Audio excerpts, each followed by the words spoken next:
Hi, Caitlin. Thank you for your prompt. I will be responding to how teachers can improve the educational debts explained in the chapter on a small scale, for example, within the classroom. To begin with, Lance and Billings suggested changing the conversation from an achievement gap to focusing on educational debt in 2006. This changes the mindset from seeing students of color as problems and blaming their communities and race for poor academic performance to seeing how the historic and systematic racism shaped educational inequities. Educational debt recognizes the history of oppression of students of color that were embedded into school structures, policies, and practices. The text mentioned that power and privilege need to be understood in order to fully grasp the ideas of learning, development of learning, and organization of learning within the classroom.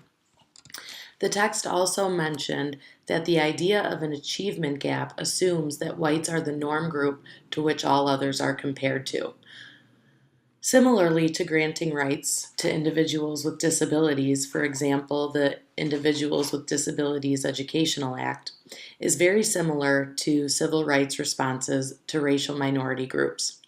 Students with disabilities had been excluded from the general education population, similarly to how students of color were segregated from their white peers and seen as uneducable or needing a dumbing down of curriculum. We also have seen that students of color are more likely to be labeled as having emotional disabilities and learning disabilities. Goods research found that IDEA does not do enough to repay disproportionality of students of color with disabilities because it is still, in fact, a phenomenon going on today. Currently, as the text mentioned, there are things in place such as technical assistance programs that seem promising to repaying the educational debt on a larger scale. In order to help with disproportionality, it has been recommended to replace assessments with a different assessment that is normed on a more racially diverse population. Though the number of students identified for special education may decrease, this approach does not address the complex reasons why students are initially referred for special education eligibility in the first place. After reading the text and reflecting on my own personal practices, I believe I can attempt to repay the educational debt of my students in a number of ways.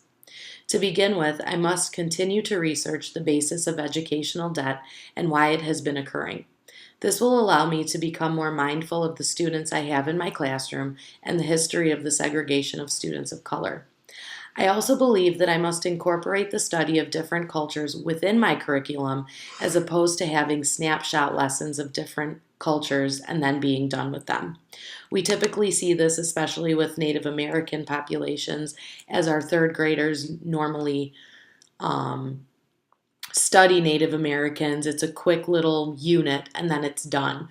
Rather than doing it, I think that it would be important to embed these cultures within our everyday curriculum so it becomes the norm. It no longer separates them and they are seen as part of the group as opposed to being excluded. Dana, in the text, mentioned that these snapshot lessons create an even bigger divide because other groups are seen as others instead of being part of the whole group, as I just said. Culture should be grounded in everyday practices as opposed to mini lessons that are often left hanging. In order to also repay the educational debt, I must also dig deeper as to why students are being referred to special education in the first place and what their demographics are. This can allow me to have meaningful conversations with the teachers who are referring them, and together we can become more culturally competent and aware of the possible differences our students have. Just because they come from a different background does not mean that they should be eligible for special education services. We must understand where they are coming from and take that into consideration when looking at the differences seen between them and their peers.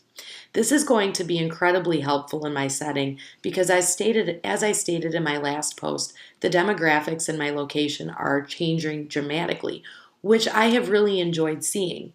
In the past, our grades have been a majority of white students, but now we are getting students from very different backgrounds. For example, We have had a huge increase in our Latino and Hispanic population, and we have also had a large increase in students who are not English speaking.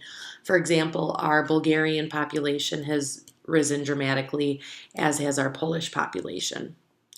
I think before we begin to jump the gun and refer these children for special education services, we must research their culture to understand their values and to get a better understanding of them as a whole person rather than them as a student. I think this will give us a better opportunity to bridge that gap and to start repaying these debts that our students have been seeing. I hope this answers your question. Thanks.